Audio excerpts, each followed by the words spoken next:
Hi, folks. Welcome to another episode of Film Study. This is Ken McCusick, back for part two of the discussion of the defense. And here to join me with it is Brandon Croxton, going to talk about that 49ers game. Brandon, how you doing? Hey Ken, I'm doing great today. Ravens are number one. I have a chance to clinch that number one seed, which would be huge. And yeah, very excited. Now, we should all be happy on Christmas. We should all be thankful on Christmas for a lot of reasons for who we are and the wonderful spot we have in life and whatnot. But how does winning a football game like this impact your mood, would you say?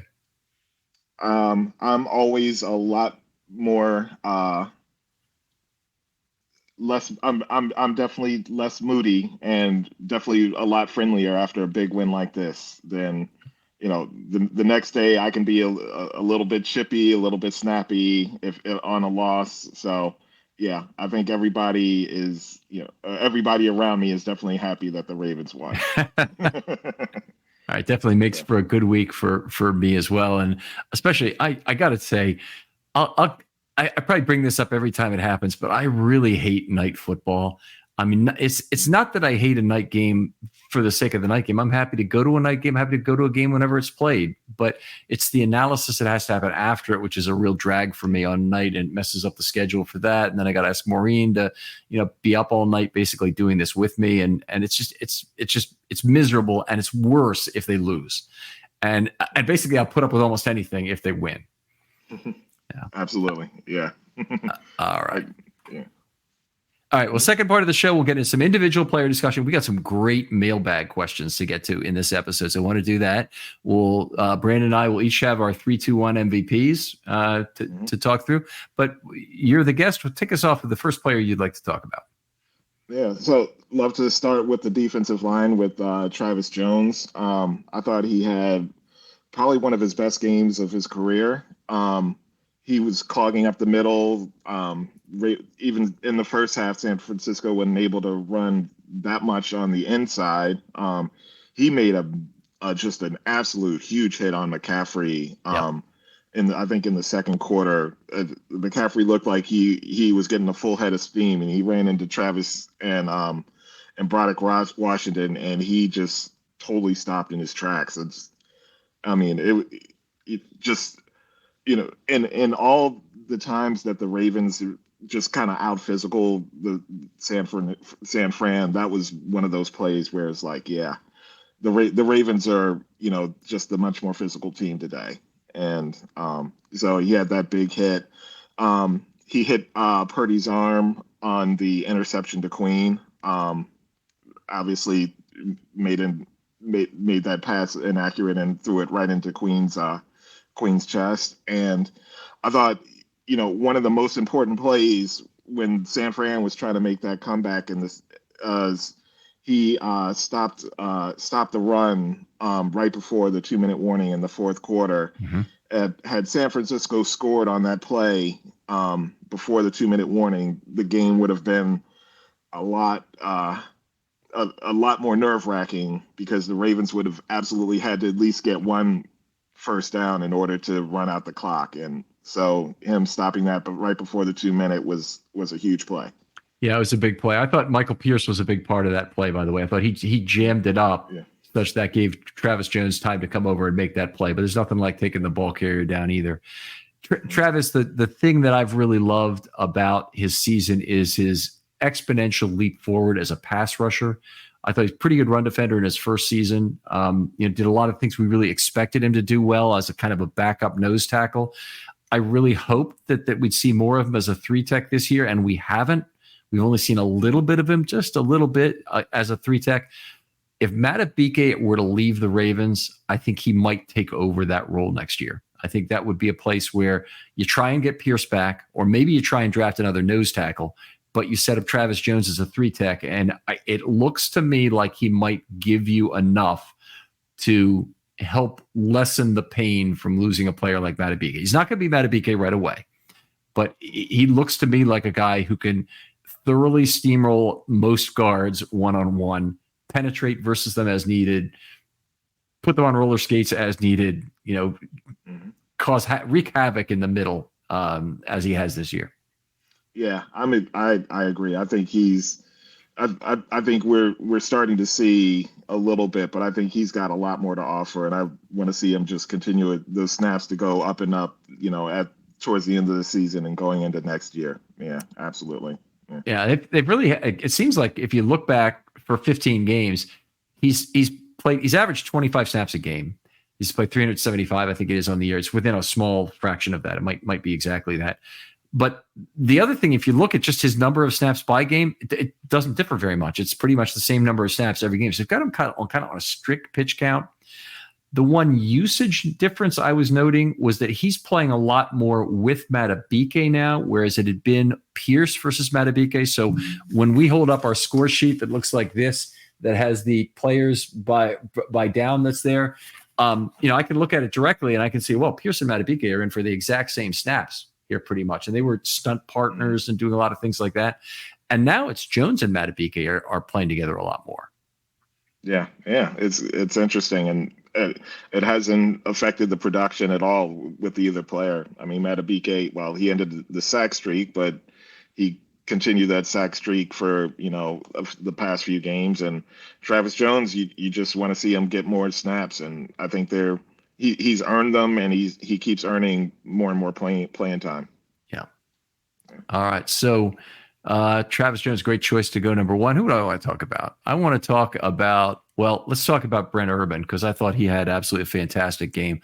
Lots of detail out about him in the defensive package note, but he had 5 plays where I thought he had a pressure. The first one was a bull of Williams. So this is not a small time player. It's in the first quarter. So Trent Williams still in there. He bulled him right into Purdy. It was an 18-yard pass anyway, but with effective pressure from Urban. He bulled Banks to phone booth the pocket on Van Noy's sack. So Van Noy had that S-5, but a lot of that was an assist from Urban on phone boothing that pocket. He cleaned up Clowney twice, as you mentioned, I think in the first show. And then he had another pressure where he bulled Feliciano. And boy, neither of those guards could block. Feliciano and Banks and the guys who replaced them, at least one of them got replaced, Barch or whoever came in.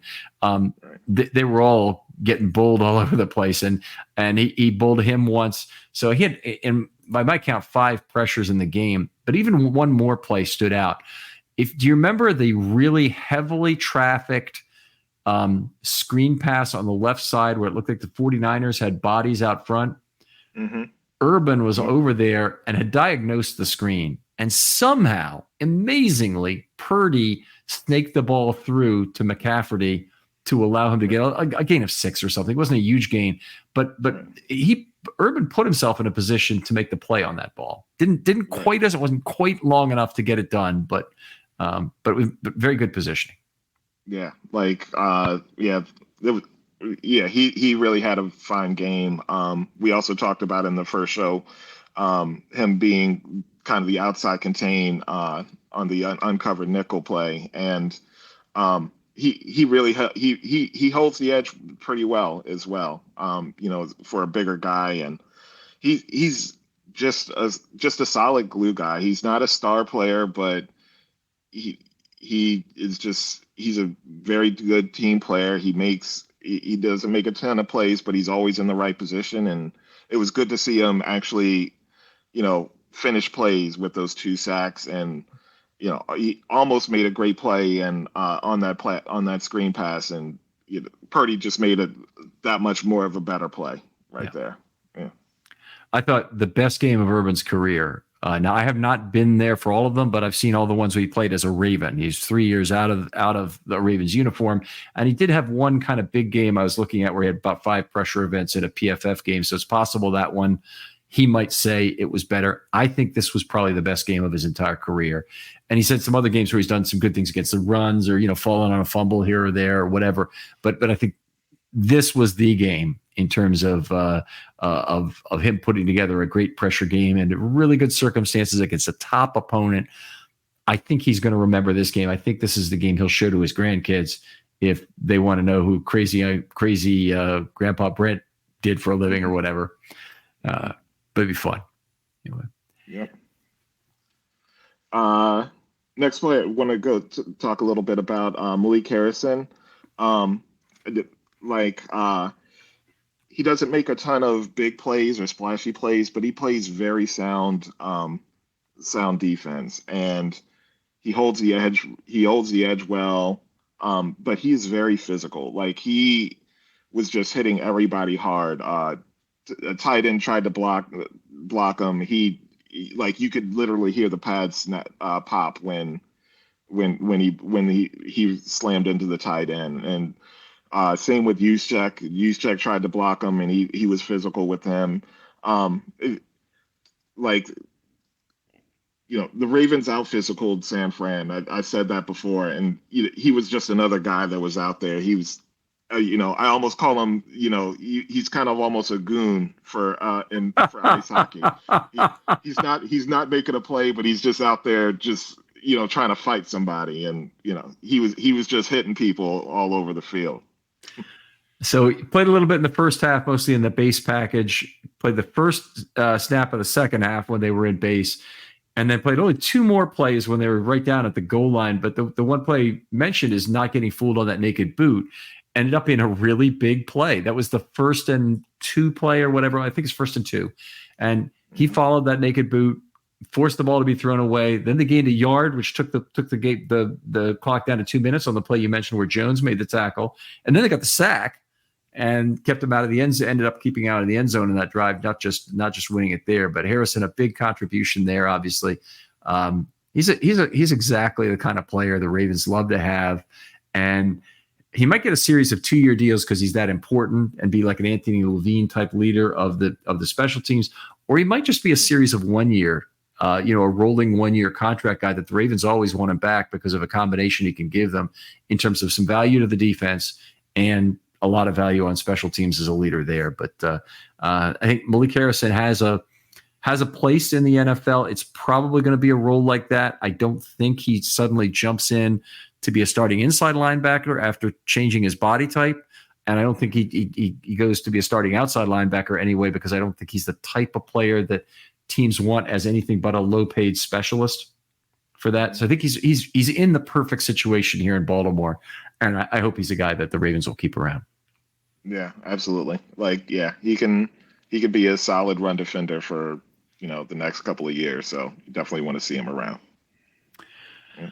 All right, let's see. We haven't talked about Clowney yet too much. We talked about Clowney a little bit in the pass rush in the first episode, but let's talk a little bit about it because he really had an outstanding game. Teed off on that left tackle McKivitz in the second half. So they went through, by the way, San Francisco went through 3 left tackles in this game. So they had Trent Williams start the game, and he was not very effective. Clowney got him 3 times for pressures during the first half, and one of those was a pass defense, right? And then in the second half, they started with Moore at one point. I couldn't even tell you his first name, but he's only in for 12 snaps. Didn't see what he gave up in terms of pressures. I actually do not have one noted that he gave up any pressures, but he was in there for 12 snaps. And then they went to this third guy, McKivitz, who moved over from right tackle to play on the left side. Did not seem certain of himself, but he wasn't really getting beaten with speed most of the time. He was getting beaten mostly by the bull rush, which is, by the way, a lot of what I saw was going on. I didn't think it was a lot. There were not a lot of compound moves. We didn't see every spin move in the book brought out, or a ton of stunts or complex stuff. It was mostly just really simple mono on mono bull pass rush. I'm going to be stronger than you. I'm going to push. I'm stronger than you. I'm tougher than you. I'm going to go right through you. Yeah. I'm lower than you a lot of the time too. That's Anyway, Clowney, a ridiculous game, and once he got started, the pressures picked up at a ridiculous rate, and those last couple of drives, he was basically in on the quarterback every snap he was in there. Very impressive game. Right. Yeah. And hopefully, I'd love to see him get to that 10 sack mark. He's never gotten it in his career. So hopefully he can get there, get a couple sacks these next couple of games and get to 10. And he had an absolute dominant game, and just hope that continues. Yeah. Do you have any hope the Ravens are going to be able to retain him next year? I'd love to see him. There's going to be a team out there that's going to offer him more money than the Ravens will, I'm sure.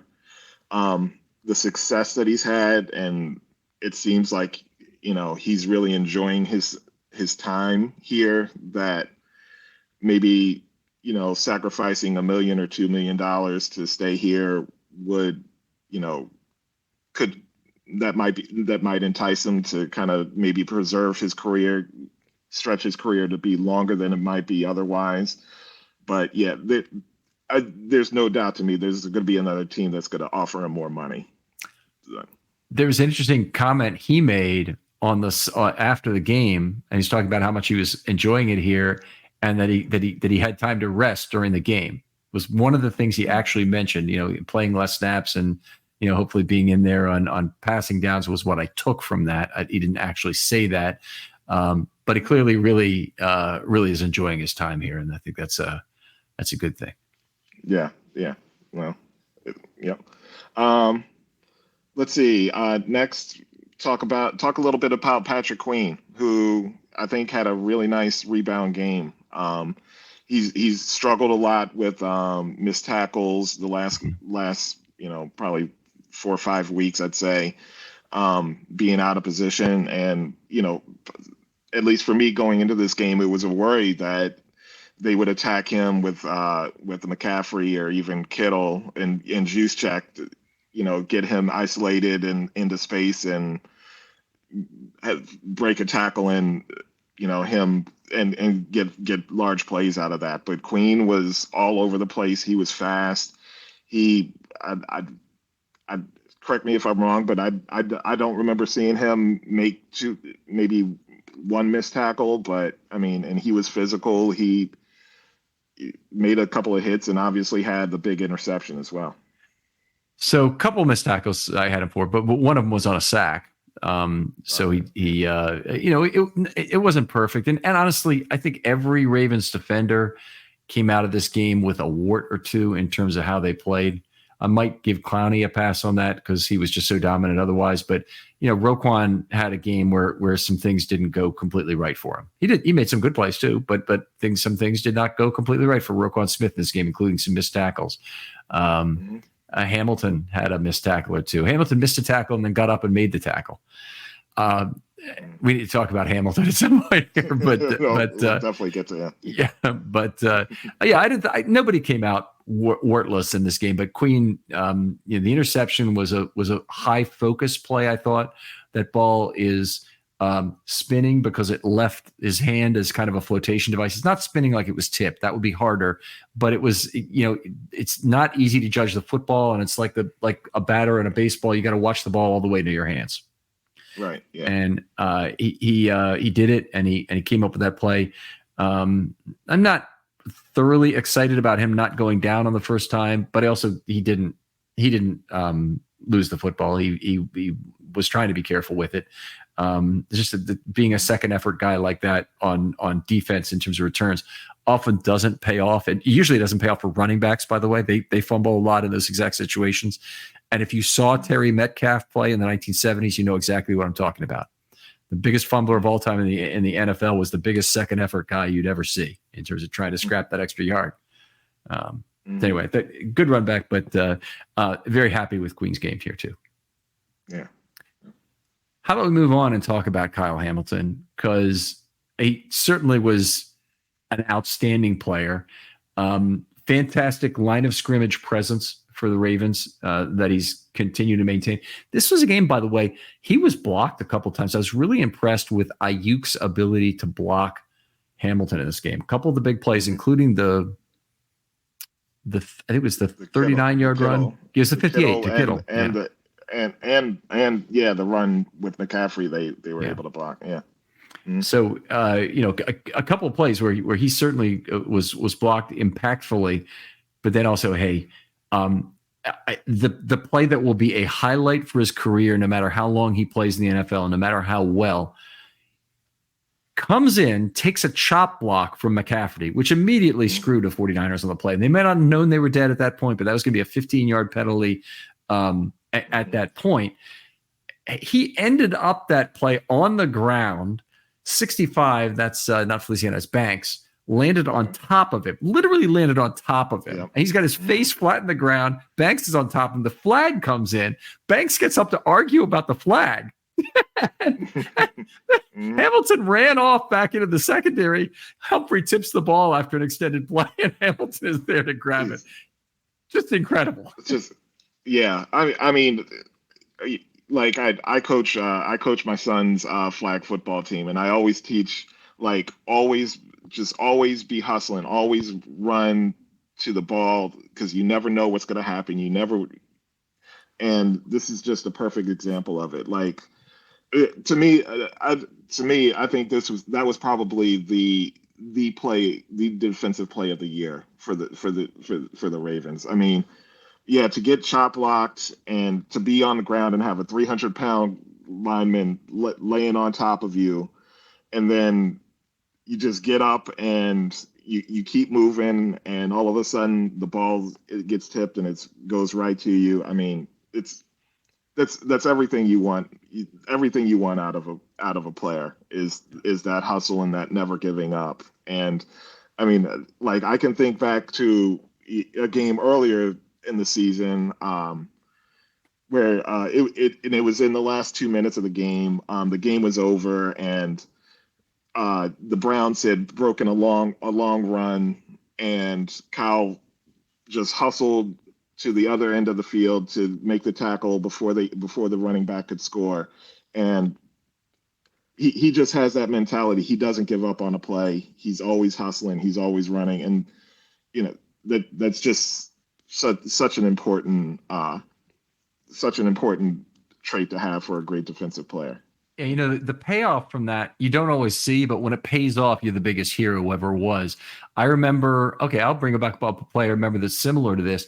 2014, the Ravens went down to New Orleans and played, I think, a Monday night game, but it might have been a Sunday night. I remember being there, and Lardarius Webb, might have been the first drive of the game, chased down a running back who had a 60-yard run, looked like he was getting in the end zone. He came from the other side of the field to run him down and knock him out at the 1-yard line. Mm-hmm. And then the Ravens put on a goal line stand and kept him out of the end zone on 4 downs, and he didn't score. You go back to Webb every time in terms of that effort, and there is a payoff for those. There is I won't call it karmic, but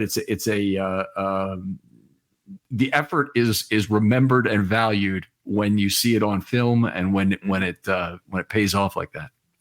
Yeah, absolutely. So yeah, it was great. And you know, it's amazing. Like, the Ravens really have 2 unicorns here. Like, Lamar obviously is a one-of-a-kind player, and Kyle really is too. I don't think there's another defensive player like him. I mean, his versatility, his size, being 6'4", and still able to move. He's got the instincts. He can cover.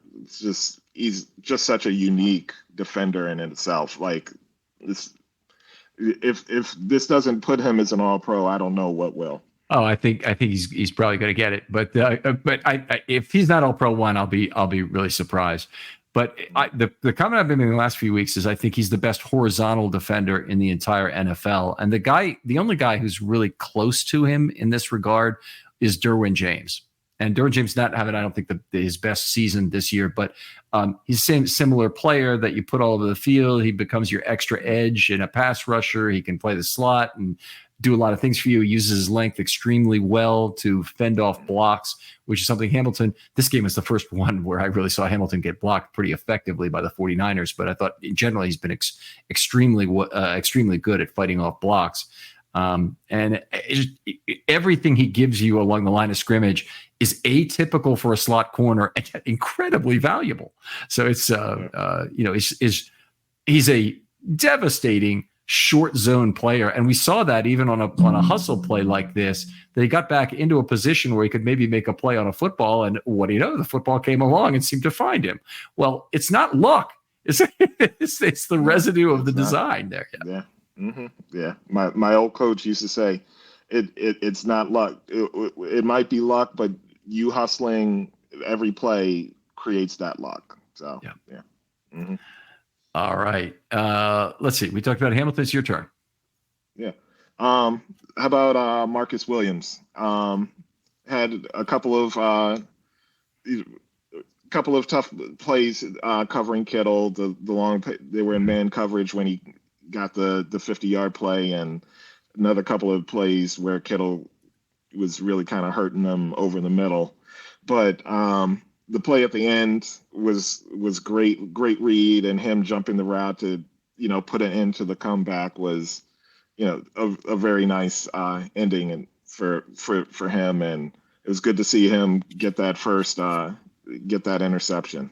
He looks to be getting stronger every game as the season wears on, and him recovering from that chest injury. Yeah, I'm trying to remember where else he had like a drive-ending play, because I thought there was one other, but that's definitely the big one. The 4th and 11 play. The fourth play, yeah, to McCaffrey when he just chucked it in the air. Yeah, right. So he actually made the tackle on that play to finish off that drive. Drive-ending plays have a leverage all their own, folks, in terms of being important. So obviously, there's third downs to get made. That you got to be successful with them too. And he had some plays he certainly gave up in this game, but I thought outstanding game. And the nature of this is there's a whole lot of players who deserved MVP consideration in this game. Williams was one of them. But a guy who definitely was not without warts, and you mentioned some of them, but the balance of those things much in Williams' favor in terms of what he produced for the Ravens in this game. Mm-hmm. Who do I want to talk about? I want to talk about Marlon Humphrey. Really outstanding, I thought, physical game. I thought one of his best of the entire season. There are a couple plays in here that I don't think everybody would have naturally caught. One of them, he didn't even get mentioned by the announcers on the game, but it was one where, okay, look at Q3 10-22. Okay. 2nd and 5 play, there's a run right by McCaffrey, and it's one of these edge plays where McKivitz is pulling, and from this case, from right tackle, pulling outside to the right further, beyond the tight end in this case it was, in order to make a block to support McCaffrey making his run. Anyway, McKivitz got absolutely steamrolled by Humphrey. Now that's a 200-pound man running over a 315-pound man. And literally there's no reason why that should happen other than Humphrey was willing to deliver that physicality to McKivitz and do it with good leverage and speed and a lack of regard for his own safety, probably in terms of doing it. And he bubbled McCaffrey on that play. McCaffrey had to loop around that traffic where Humphrey had backed up McKivitz 2 or 3 yards. And that ended up being a play where, who was it? Roquan and Matabike took him down for a 1-yard loss. Well, Roquan and Matabike are high-fiving each other. And the announcers are focused on Roquan and Matabike. Humphrey is just on his knees getting up off the ground, but he was the one who made that play. And, twice he's in on the double cat blitz and he got the tip again, not luck. That's being around the basket at the right time. And he collected the rebound. And then the other time he delivered the rebound by tipping it over to Hamilton on the chop block play that we've talked about so much. But great game, I thought, by Humphrey. It wasn't like he didn't give up any passes. He gave up a few passes. There was a 20-yard play where he was closest in zone to Kittle that I thought was one, that maybe he would have liked to have back. But and he had a missed tackle at -5 on that big hit he delivered on Debo. Yeah, right? Debo. Yep, Debo. Yeah, and he ended up getting 11 yards after that missed tackle, which was bad. But it was I can't believe Debo was able to continue after that hit with the thunderous way that Humphrey delivered it. Right, absolutely. I thought that was he had him lined up. I thought that was a fumble opportunity for sure, and Debo was amazingly stayed on his feet, even though he just got rocked. And yeah, it was a great read for Marlon to be there and see what was happening and to react as well as he did. Just wish he could have wrapped up or at least been able to get him down. But yeah, I think it was a great play by Marlon. It was an even greater play by Debo, I would say. Yeah.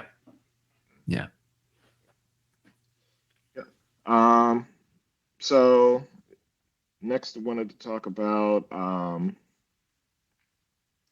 go back to Michael Pierce, who was just a solid solid run defender. San Francisco really didn't have a lot of success running up the middle. A lot of their success running the ball was kind of towards the edges and to the outside, and Pierce and Jones were a big problem. Were a big part of that, and I think that gave them a lot of stability against the run. And then even he was able to get some pressure on Purdy and didn't get a sack or anything, but got some pressures and put just being that force up the middle. Yeah, I thought he was very solid, and he was one of the players that was putting the guard, the center on roller skates and pushing him right back into the quarterback. It got to be you're kind of almost expecting someone to do it on every single play, because out of 4 matchups, they were getting 3 good ones, meaning any one-on-one matchup that they could really try and exploit towards the end of that game. But he's been so good for the Ravens this year. I'm expecting the Ravens to lose Madubuike by hook or crook, because I just don't see how they're going to be able to afford to keep him. Everybody wants to keep him. I just don't know how the Ravens, with all the holes they have to fill, are going to be able to keep Madubuike, given what's going on. We've talked about the possibility of it being a tag and trade situation where Madubuike has such value right now that you might, instead of having to wait a year to get a 3rd round pick, maybe you get a 1st round pick right away, and maybe you address left tackle with it. So if you're talking about maybe lessening the pain of losing Madubuike, I know a 3rd round comp pick's not going to do it. Maybe a 1st round pick would get you more excited. So I'm still hopeful that the Ravens can somehow make it work. But I think if it doesn't, that would be my second choice, would be a tag and trade option. Yeah, I definitely think Madubuike is heading towards a franchise tag. I'd love to see them try to figure out a way to keep him, but I mean, they have a lot committed to Lamar, and obviously, a lot of other players. So if they're able to just tag him and trade him and get good value, that would be important as well. Yeah. But we're talking about that in the sense of Pierce. So if Madubuike were to leave, then getting Pierce back on what I think will be a fairly reasonable deal. I don't think the rest of the NFL kind of sees his value the same way the Ravens do. Right. And I think that you're getting one of the best run defenders in the league still. Hasn't always been healthy, so some teams are going to be scared off by that. But if you can get him at a reasonable contract, the funny thing is they just shortened his contract, by agreement to keep him here. But now if they want to sign him for another 2 years, it's going to seem kind of weird. But I think they would love to have him, and I think the combination of him and Travis Jones could just be devastating next year. Yeah, I love the prospects of him and Travis Jones clogging up the middle at the nose and the 3 technique next year. I think that would be really nice. And yeah, teams aren't going to be beating down Pierce's door to give him a whole lot of money. So I think Pierce has found his most success here. The Ravens value him and value what he does, and I think that's something that the Ravens value him more than probably anybody else would. So yeah, I think he could totally be reasonable. Maybe he's the Jimmy Smith type contract you keep around. I don't think he's a vet min guy, at least not yet. There may be a time when he'll be a vet min guy, and the Ravens will be a beneficiary of that for some period of time. But if he's a $3.5 million a year guy, that might be too optimistic. But it'd be really nice if they could find a way to keep him at a number like that. That would be something that allows them to save a little bit of money for some other positions. I'd be thrilled to have him back for that. Yeah, absolutely. Are we pretty much tapped out on players we want to talk about? Or do you have anybody else? No. Yeah, I think I'm pretty much tapped. All right, outstanding. So, we want to talk defensive MVPs first, then we'll go to the mailbag. Sure. Mm-hmm. Okay, who's your number 3 guy? Okay, so number 3, I had Marlon Humphrey. We talked about it. He had the great interception, the great pass breakup to lead to Hamilton's interception, and the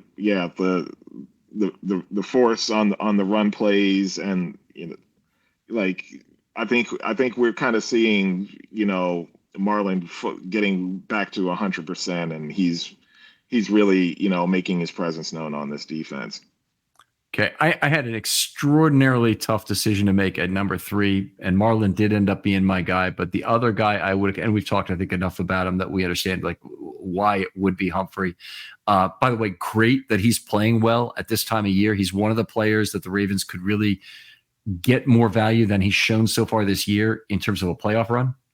I think he's still kind of in the closing stages probably of shaking off the rust, and have his best game of the year be his most recent is very good news for a player like Humphrey and to go into the postseason. But the other guy, Brent Urban, just had a fantastic game. It was the best game of his career, and it seems so unfair that it ends up out of the top 3 of the defensive MVPs for this game for that to be true. So anyway, he was the other one I considered for that, though I did give it to Humphrey in the end. Yeah, I had Urban and Jones as honorable mentions. So yeah. Yeah. You're number 2 guy. Number 2, I had Davian Clowney. Just absolutely destroyed whatever tackle was in front of him, whether it was Trent Williams or either one of the backups. Had a sack, had a pass breakup, and just he was just all over Purdy that whole game.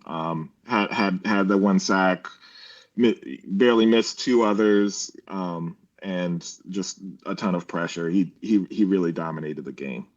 Yeah, outstanding game. I agree. He's also my number 2 guy. So it seems like we might be working with the same list 3-1 here right now. But nine pressures for Clowney. Amazing that a player who has that kind of a game would not be your number 1 defensive star.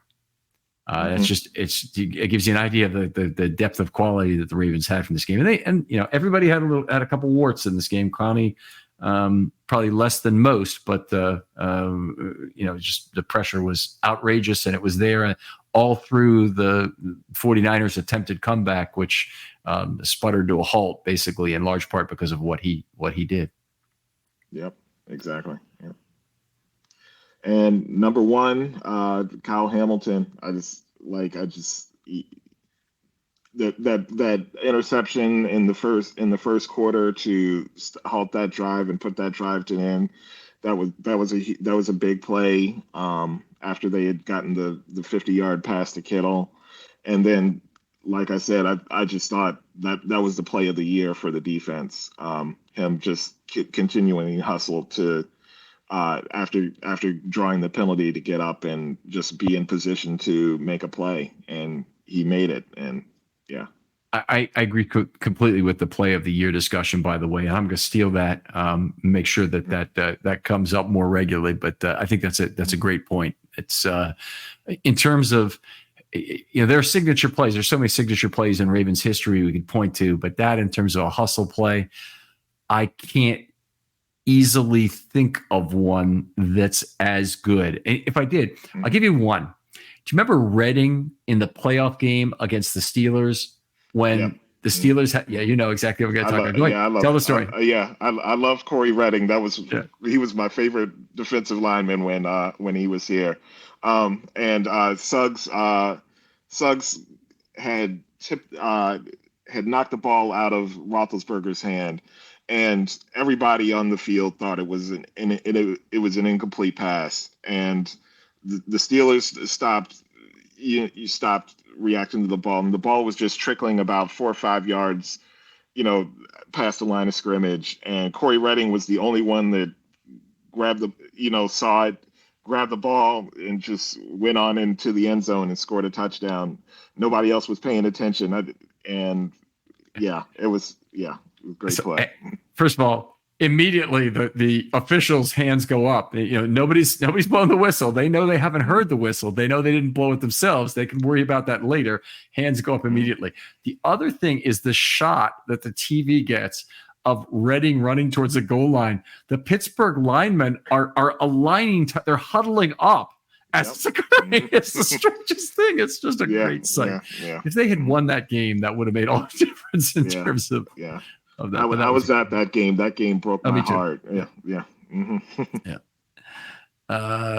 All right. We have some great questions here in the mailbag. I'm sorry, did we miss one? Oh, Kyle Hamilton. Okay, I think we've gone over Kyle Hamilton enough. He is also my number one guy, by the way. And outstanding game. I think the biggest concern is about his health. And we mentioned a little bit in the first show that indicators seem to be good based on bench demeanor and airplane demeanor.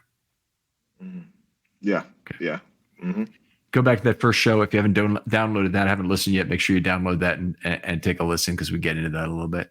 All right, we got some good questions here. We're gonna have to. I want to get through all of these, so we're gonna kind of have to shotgun them a little bit. I'll read them off, and you give me your response to them, and then I'll maybe have something to say. Isaiah at Stogel Yogi, he said a question before. I remember that one. Are we ready to start expecting Mike Macdonald gone next season to be someone else's head coach, unless the Ravens can somehow retain him? Interesting. So, I think the Ravens should try make, if Mike Macdonald wants to be a head coach, they should do their best to help him do that. But they should try to help him also get him in a good position to succeed. You don't want them to go to a terrible franchise. So don't make it about the money. Make it about the right situation for him to succeed. So if they're able to retain him, like give him a big raise, pay him, like a low paid, maybe make him the highest paid coordinator in the league, something like that. But don't make it about the money for him to leave. Make it about the right situation, because, that's what I would say. I think that's very well said. I don't think it's reasonable for them to create a succession plan. It would really have to be a situation where both players were totally bought into it, and Harbaugh really wanted to retire. If Harbaugh was a guy who had health concerns, or Harbaugh was a guy who there were other reasons why he wanted to retire for some really good reason, then that would be one thing. But I don't see that. I don't see that from Harbaugh at all. He's a sprightly 61 years old right now. I don't think of him as being a year older than me, but things break down pretty quickly, and it could be that he's ready to go by 65, and it might not be. It might be that he's a guy who coaches till 74 because, hey, this is what he really loves doing, and there's no reason for him to take off. So anyway, I think if I had to handicap it right now, I'm putting it about. Well, he's certainly going to get interviews. I'd probably put it still at about 60%, maybe 65%, that he's gone for next year as of right now. Yeah, it's possible. Yeah. It'll also depend on how many open positions are available. But yeah. Got a great one here from Alvindo Royale, who says, have the Ravens decided organizationally that defensive variance is more important than averages? They'll give up some runs and some big plays between the 20s, but know you'll make a mistake or they'll make a play. Maybe I'll take that one. Just respond quickly to it. Yes, I think that's a great point, is that the Ravens have decided other teams that want to run the ball, they can do it. And then it's a feature, not a bug. You get a lot more variance when other teams pass the ball, and generally, and the Ravens are set up to take advantage of that. So they have to get to some of these favorable situations, but other teams have not really shown the patience with the run, with a couple exceptions. The Rams ran the ball 9 straight times, to get right down the field in that first drive, and then he threw it 3 times to lose the football, and just take a field goal. So we haven't, even the teams that have been exceptionally good at it, I haven't really seen them have the patience to make it work out. And defensive variance is critical. You want range of outcomes that creates ends of drives, and be less concerned about giving up some first downs in the process. Yeah, absolutely. Yeah, they bet on an offense getting a penalty, missing the block, pressure, or whatever. Yeah. All right. Now here, this one's from Dirk Schwenk, who came to visit me the other day. That's great, Dirk. Thank you. I feel like the Ravens are getting teams to abandon the run way too early. Am I right? And how are they doing it? Yeah. So a big thing that they're doing is getting big leads. Yeah, I was gonna say. Yeah, like when you get up 14 points and even 21 points on a team, you're forcing them to pass the ball to try to catch up and score quickly, and that's why teams are forced to kind of abandon the run for the Ravens so much. Yeah. It certainly wasn't success running the football that made the 49ers give it up in this game. It was all about game script and situation. I agree completely. Right. Good one here from Daniel Sampiano. Assuming Hamilton can go on Sunday, are the Ravens better off saving him for the playoffs? Essentially, what is worth more? One, guaranteeing he can go game number 1 in the playoffs, or 2, playing him Sunday to help neutralize Miami's offense, potentially risking further injury. Great question. I think you have to make sure that he's more important in the playoffs than I would say the number 1 seed is. At worst, the Ravens are probably going to be the number 2 seed, so that's still a great position. I wouldn't risk Kyle's long-term health if there's a serious chance of him making a more serious injury that could even leak into next year over a game or 2. It's a valid point. Now the Ravens don't have the division locked up, so it could be they end up with a wild card playing on the road by not playing Hamilton against Miami. So there is some risk there, but you're probably right. The 2 seed and it's the 1 seed is way up here. This is very high where my hand is, and the 2 seed is below it, but it's still very good because you're guaranteed 2 home games. Even though you have to play an extra week, you're guaranteed a home game in that second week if you survive the first round, and you play the 7 seed. So that's not going to be anybody particularly great. It'll be somebody like the Colts or the Texans or somebody else who kind of squeaks into the playoffs. Maybe the Steelers. Again, unfortunately, I guess after this results of this week, it doesn't look like it's going to be Buffalo. Buffalo, it looks like they're going to be at worst the 6th seed, and at best they might be the 2 seed. 2 seed, right? Yeah. And so it's still a big possibility there. So anyway, one of the things that's unfortunate about what happened this last week is now Buffalo looks like they're going to have nothing to play for in week 18, which can't really help the Ravens. Buffalo could be playing for the division. They could be, and we could, If Baltimore beats Miami and Buffalo wins, Buffalo is for the division. Okay, so that's nice from a standpoint of having Miami and Buffalo bang each other up, but in terms of really helping the Ravens get the 1 seed, it'll already be decided then. So the condition, the situation the Ravens need to worry about is if the Ravens lose this game, can they get help from Buffalo to beat Miami? And the answer is probably no. Buffalo's going to have nothing to play for. Miami's going to have a lot to play for. The 1 seed, specifically. Yeah. Mm-hmm. So I'd be a little concerned about that. So anyway, if this game is so important, this Miami game, and getting the 1 seed is more important, I think I'd be on the side of it's more important to get the 1 seed because that comes with a lot of additional rest. That comes with 2 weeks of rest potentially for Hamilton, who won't play in week 18 against the Steelers if there's any concern at all. He won't play in the wild card round, we hope, for the obvious reasons. And then he can be back and hopefully rested. And I think the whole rust thing is way overplayed in terms of what happens to these teams. And just every team wants the number 1 seed. They're not, there's no bones about it. They want the number 1 seed. They want the rest. They know how important it is. Players understand why it's so important. It has not always worked out. And, the Ravens have got their own history to point to and say, when they've gotten the 1 seed, they lost. It's going to be 2019 all over again. Well, it was a very unfortunate series of events in that Tennessee game, but it's not what I base everything in the future about. Yeah. I'll take the number 1 seed and take our chances every time. So, and you're, and I will too. But would you take a risk on Hamilton in the Miami game? And obviously it's so dependent on what his actual situation is. And I guess we don't know that. Yeah. I mean, that's the thing that we don't know.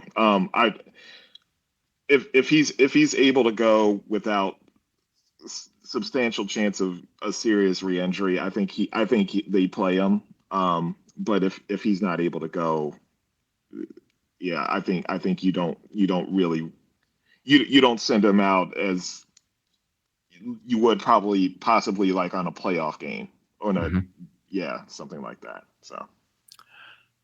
All right, next question up here. Zach Serpel Weinberg. These questions are fantastic tonight, by the way.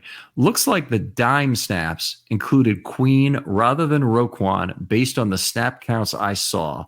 Assuming that's right, are there specific traits they want from the dime off-ball linebacker that would make PQ the natural choice? Okay, so I guess we can maybe talk about this on two levels. So this first thing is Roquan was out for 2 snaps. I don't know if it was an equipment issue, but if it was at the start of the drive, the second to last drive that the 49ers had. So it ended up being a touchdown drive, and he's confirming here. Okay, it's not that drive. It was the first two plays of the very last drive they had, where they ended up stopping him. He was out and Phillips was in. And I couldn't even tell. It looked like maybe Yasin was in at first because he had kind of that midriffy look I've seen before with a purple shirt. But anyway, it was Phillips. Mm-hmm.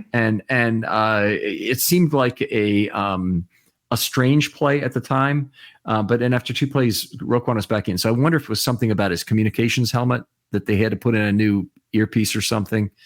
But it might... Yeah, I think that's probably what it was. It might have been a communication issue, or maybe he had some kind of nick that he needed to get checked out or something like that. I think you keep Roquan on 100% of the time if he's able to go. Yeah, and they did on the 100% of the other snaps, and including the 3 dime snaps they played. Roquan and Queen were both on the field. So those are all 32 dime. Which we mentioned before in the first series, but I'll just mention before. They go with 2 outside linebackers, 1 Matabike in the middle. It's just a 3-man defensive front, 2 inside linebackers, and then 6 defensive backs behind that. And so they usually try to bring pressure from somewhere else, but also gives them a very versatile look in terms of defending against the pass. And they've used that a handful of times this year, but they only had 9 dime snaps, with 3 of them coming in this game the entire season.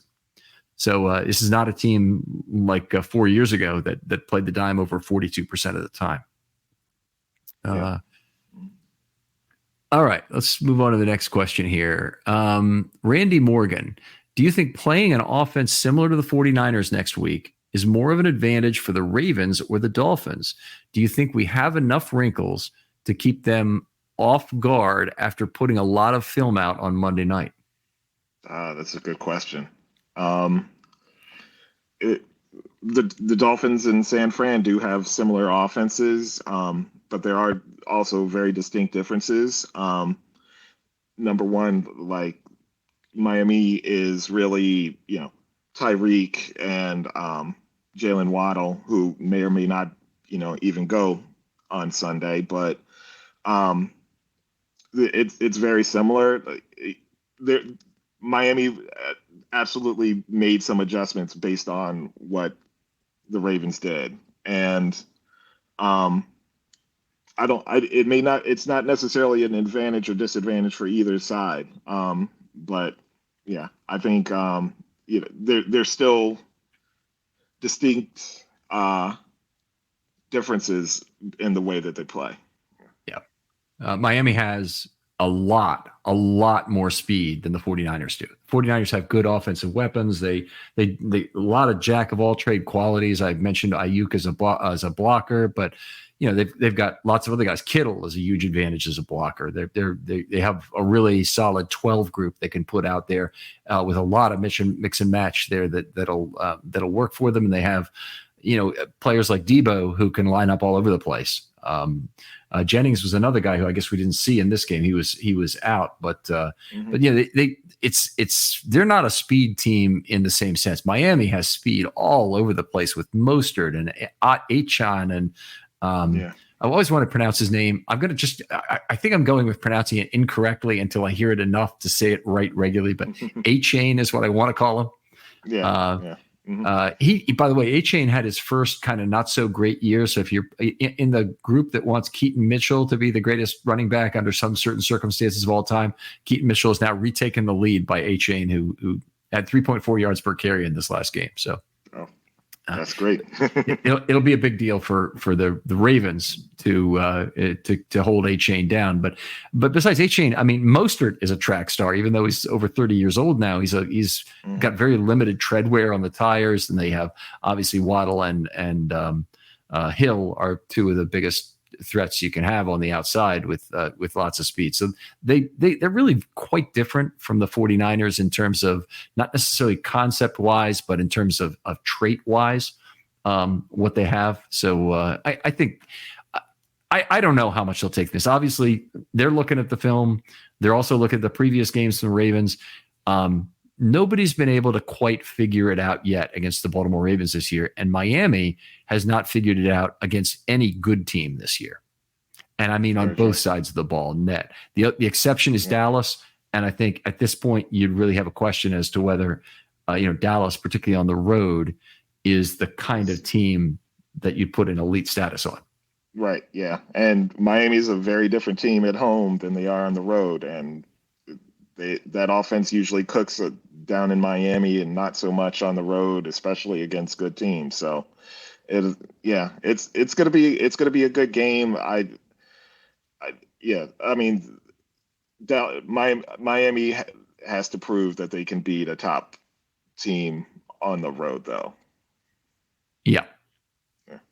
Got a couple more still. We're going to keep going with these because these are so good. Randy Morgan again. Do you think the increased use of Marlon in the slot with Hamilton at safety was more of a matchup specific change or an ongoing reduction in Geno Stone's role?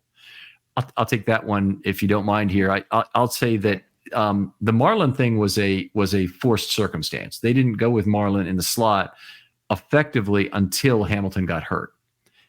They'd used him a couple of times previously when they moved Darby out on the outside and used a standard nickel. But it really, they did it for 3 dime snaps and they did it for 2 other snaps. One was a 58-yard play. Another was a penalty, as we mentioned in the first show. So they didn't really move to that until Hamilton got hurt. So I expect when Hamilton is healthy, they're going to want to go most of the time with big nickel Hamilton. When they have specialized situations where they like a standard nickel and a little more coverage ability, they'll go with Marlon there. Yep. All right. Well, Spencer Peterson, amazing game by the defense, obviously, but in some ways, there's a bit of a silver lining that the offense still looks a little rough around the edges at times. Makes me feel like this team has margin for error in any game versus any opponent. Okay, it's just a good comment there. Reaction? Yeah. I mean, all offenses are based on rhythm and timing and precision, and any one little thing can throw off that timing, and a good offense can look mediocre or even bad at times. So that's what a defense is designed to do. They're designed to throw off the timing and the rhythm of an offense, and so that happens to the best of them. It'll happen to Lamar. Like, not every drive is going to be a touchdown. There's just so many things that can go wrong on offense to stall out a drive. So, yeah. Agree in a lot of ways. So, I think, why don't we just move on to the next question here? Because I do want to get through a couple more here. Liam McCusker asked a question. Is there something driving the win probability being in favor of the 49ers until 9:21 left in Q3, despite the fact the Ravens had the lead in points starting with 9:30 left in Q2? Okay, I'm going to put this chart up here and then share it with you in our thing here, so you can see what he's saying. Okay, come on now. It's one of these things that I am good. There you go. I am surprised by this. But you see the chart in front of you that the Ravens had, it looks like, less than a 50% chance to win the game. They had slightly over in the first half when they're up 13-5. So what I'll tell you about this, win probability models differ in one significant way, is that some of them include what the starting expectation of a win is. So if you look at this, the Ravens had about a 30% chance to win the game at the outset. It looks like it's, 70% 49ers at the start of the game. That would tell you that's the point spread initially taking its weight. They got to halftime and there was a 4-point differential. The game was still about even. It doesn't really surprise me in that way that it would be. And then of course, when the Ravens started to pile it on in terms of points, you see the percentage go way up. Right. It doesn't shock me. Is there anything about this, Brandon, that looks to you to say doesn't make sense at some particular point in time? Yeah, it's really kind of hard to tell. I think, I think that's when the 49ers off that first drive started getting in worse and worse position.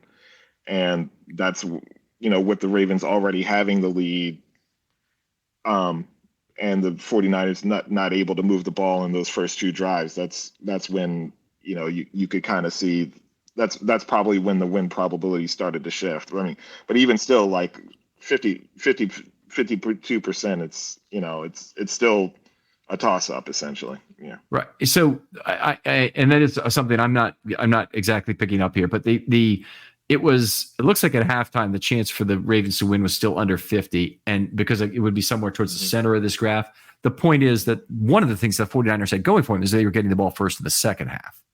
And until the end of the first half, it looked like they might get the ball still to end the first half, but the Ravens ended up closing it out, getting a field goal that improved their chances some. And I think that's maybe some of the increase we see there towards the end of the half. Anyway, this is an interesting chart. Maybe you tell me where people can find these specific ones. I'm sure they're all over, but this specific one I'd like to know about in terms of if they have some methodology out there that would tell me where did it come from. Yeah. All right, take that off the screen there. And I got one more question here. Hey, Ken. Actually, this one looks like it's about the offense. We'll save this. Talks about Lamar holding the ball too long. We'll save that for the offensive show. Mm-hmm. Brandon, appreciate you staying up with us and talking about this. Pretty cool mailbag questions, weren't they tonight? Yeah, this was a great mailbag. Yeah, excellent questions, guys. All right, please keep it up. We'd love to hear them from you. And Brandon, this might be your last show of the year, but maybe we'll get you back hopefully at some point during the playoffs. Tell folks where they can talk football with you online. Sure. I'm on Twitter at Brandon Croxton 5 and love talking football with everybody. And also I'm also on the board of a nonprofit called Stocks in the Future, and we are having our big signature event in April. It's a sports themed event, and it's going to be tons of fun. Check us out at sifonline.org. And yeah, what's the mission of the nonprofit, if you don't mind just telling me that? Yeah, so it's called Stocks in the Future. We teach principles of investment and financial responsibility to middle school students. Sort of communities. So I've often thought that was fantastic work. I heard Corey Harris was doing that with his time after the NFL. Yeah, I've always thought that would be really good. A company that I consult for had a lot of materials built of this type. It was more for teaching people financial responsibility at the high school level, I would say, but middle school is a great place to catch it. That's a great place to catch it. But a lot of it, how do you open a bank account? How do you have a credit card? How do checks work? I mean, it's stuff that you should know, but not everybody does.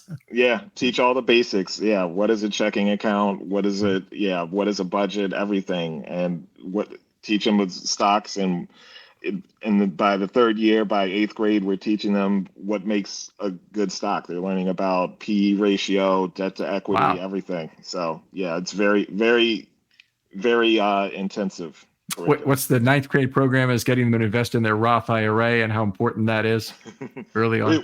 We teach about time value of money and everything on it as well. So yeah.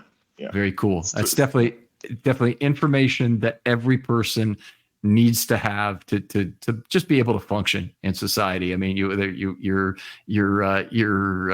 to really play the game financially or not, or whether you just want to be able to function and get through life with fewer problems. Yeah. Mm-hmm. Yeah. Very valuable. I'm so happy to hear you're involved in that.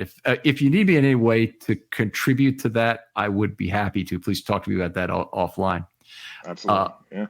Other folks out there who'd be interested in being on a Film Study short, hit me up. DMs are always open on Twitter.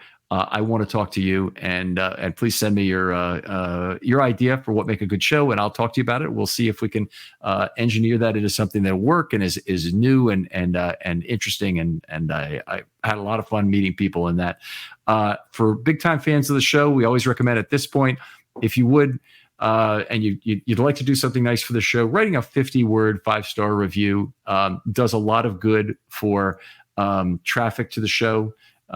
Just what you like about the show, make a joke or two is always good. And then, maybe somebody will give it a listen who wouldn't otherwise have had access to the show. It's amazing how many people say, I've never heard of this before, kind of thing. But, it's always a fight to get the traffic to new places. So thank you very much, all you loyal listeners. Had a new record here come in. Somebody sent me their Spotify thing, which says they listened to, I'll get this now, 11,900 minutes of this show in the last year.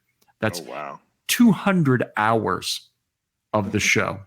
So I just want to say thank you very much. That's 8.5 days of your life spent on this show last year. I really appreciate it, and thank you for sending me that. Anybody else who wants their long listening minutes mentioned on air, I'm happy to do that as well. Yeah, Brandon, that's great. Brandon, thanks again for coming on. All right, thank you. And we'll talk to you next time on Film Study.